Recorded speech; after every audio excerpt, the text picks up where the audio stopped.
les complications du bypass. Le bypass gastrique est une chirurgie métabolique formidable, mais aujourd'hui, je vais t'expliquer ce que la majorité des patients n'entendent jamais clairement.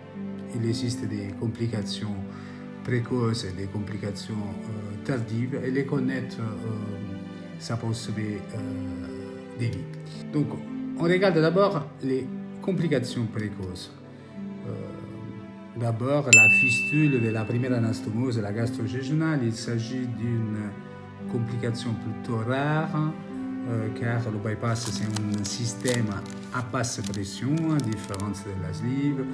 Il peut être diagnostiqué sur la base de l'état clinique, de la tachycardie, d'une douleur à l'épaule qui augmente, de la fièvre légère. Le message sur cette complication est plutôt rassurant. Si la fistule est prise en charge rapidement avec l'arrêt de l'alimentation, l'antibiothérapie, rarement une reprise opératoire par celluloscopie pour drainer, elle guérit cette fistule en 4-6 semaines, à différence des fistules de la sleeve gastrectomie. Dans le bypass en Y, il y a aussi une deuxième anastomose, et donc on peut avoir une fistule de l'anastomose gastro-jejunale. Celle-là, c'est encore plus rare. Des fois est conséquente à une occlusion, elle peut donner des douleurs abdominales et de la fièvre. Le scanner peut aider très rapidement, une exploration précoce permet de régler le problème. Et la complication aiguë peut être plus méconnue et l'occlusion aiguë précoce du pied de l'anse en Y avec dilatation des deux branches de l'Y, causée par un hémobézoar. Je t'explique simplement, on a eu cette complication chez une patiente récemment. L'anastomose du pied de l'anse peut saigner légèrement, ou même de façon abondante parfois, après l'intervention chirurgicale malheureusement. Et ton corps réagit bien, va créer un caillot dans la lumière de l'intestin pour bloquer ce saignement. Ce caillot arrête le saignement mais bloque l'intestin.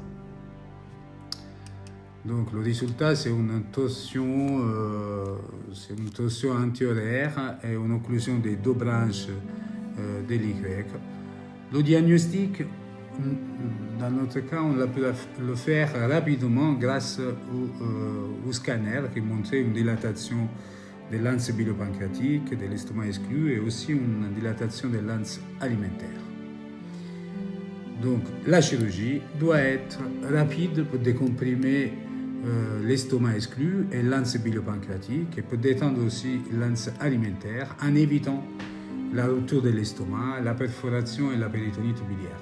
Toutes ces conséquences catastrophiques peuvent être évitées avec une reprise opératoire précoce par celluloscopie, et le geste, c'est celui-là d'une gastrostomie selon Kerr sous une sonde urinaire de folie. Cette sonde peut être enlevée à distance de 4-6 semaines, comme on enlève un drainage de Kerr. C'est une complication rare, grave, mais qui peut être réglée sans aucune conséquence si est dépistée précocement. Et maintenant, les complications tardives du bypass, qui peuvent toujours en souvenir, et notamment les hernies internes, car avec l'amaigrissement, la graisse mésentérique, la graisse qui est présente entre les anses intestinales devient plutôt fine et l'intestin peut se coincer dans des orifices. Ces complications doivent être dépistées, parfois ne sont pas très facilement visibles au scanner. L'exploration permet de fermer ces orifices et de régler le problème. Parfois, l'exploration par celluloscopie n'est pas possible et on doit réaliser une exploration classique pour voie ouverte. Les ulcères anastomotiques, surtout les ulcères de la première anastomose, peuvent se vérifier chez des patients fumeurs et pour des problèmes de microcirculation.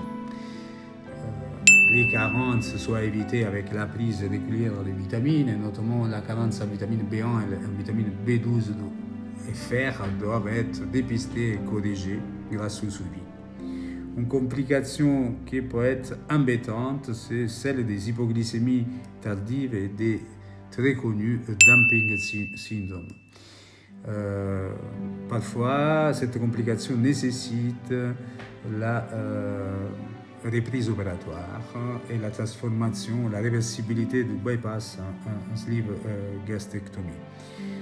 Cette complication n'est pas présente dans une autre technique chirurgicale comme la bipartition no transit. Le message est très simple. Le suivi correctement effectué avec une équipe entraînée, un chirurgien qui a 15-20 ans d'expérience évite 80% des complications. Le suivi, ça se fait avec 2 participants, le patient et l'équipe. Normalement, nous, on donne la possibilité aux patients pour 18-24 mois de faire une consultation toutes les 6-8 semaines. Et après la 2e année, entre 3 et 4 consultations par an pour les patients les plus assidus et 1-2 consultations pour les autres. Il n'y a pas d'excuses, vous verrez beaucoup de témoignages, même les personnes qui habitent loin peuvent faire ces consultations en vidéo. Et pour moi, un patient opéré n'est jamais seul, on avance ensemble et on anticipe les choses avant qu'un problème devienne grave.